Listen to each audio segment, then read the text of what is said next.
Vous ne créez pas que vous soyez arrêté, vous de la presse. Tout le monde est. Moi qui vous parle. Et il y a eu des rumeurs, fondées ou pas, que moi-même, faute de Oussou, Aliou Condé, plus 3 de RPG, qu'on était suivi. Pas arrêté, mais on était filé. Vous savez que jusqu'aujourd'hui, je suis filé. Tout le monde est filé peut-être. Mais Dieu merci, je ne suis pas encore arrêté. Je ne souhaite pas qu'il soit arrêté. J'ai déjà fait une nuit au camp. J'ai déjà fait une nuit à la sécurité. Ça a été du passé, de très, très lointain. J'ai fait aussi une journée au Camboirao, moi qui vous parle. Moi, j'ai fait une journée au Camboirao. Mais Dieu merci, je me reprochais de rien et je n'ai jamais été inquiété à part ça. Mais nous sommes toujours en sursis aujourd'hui. Il faut prier Dieu que le pays s'apaise. Que ça pèse. Ce climat-là n'est pas serein. Que tu te couches sans savoir que tu vas te réveiller sans problème. Donc, nous donnons toujours des conseils.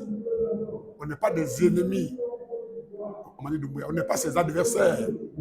On n'est même pas une opposition. On parle d'opposition quand c'est de la République. Il y a un pouvoir élu et un pouvoir qui cherche à être élu. Aujourd'hui, nous sommes dans une transition. Il n'y a pas de parti d'opposition, il n'y a pas de parti au pouvoir. Celui qui est au pouvoir, ce n'est pas un élu.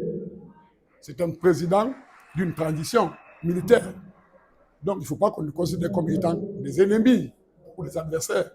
Ce que nous disons, il y a une part peut-être de vérité, une bonne part de vérité, mais on peut se tromper aussi. Pour nous convaincre qu'on s'est trompé, il faut qu'on se retrouve pour échanger sur des sujets réels du pays, devant des témoins, devant des médiateurs. Mais si on reste comme ça, chacun dans son chose, c'est très difficile. Parce que ce que vous parlez là, les manifestations, des fois, ce n'est même pas du goût des leaders.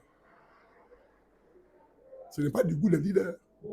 C'est des fois les gens frustrés dans les quartiers. Quand vous êtes dans un stade où il y a 100 morts, où il y a 50 morts, si c'est le chiffre officiel, on ne voit pas la suite. Qui est responsable de ça? Qu'est-ce qu'on fait pour enrayer tout ça? Les gens sont frustrés, mais ils n'osent pas l'affirmer.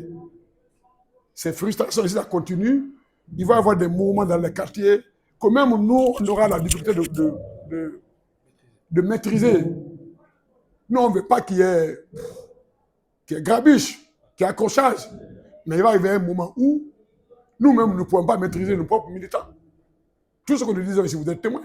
C'est pour éduquer les gens, respecter les règles, ne n'affrontez pas les forces de sécurité.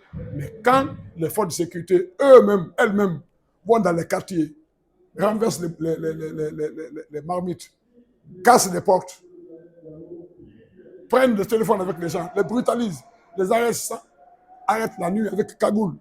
Mais on ne pourra plus les maîtriser. C'est pourquoi je demande aux sages, aux premiers ministres et aux intellectuels quand même de se prononcer pour que la cité soit apaisée.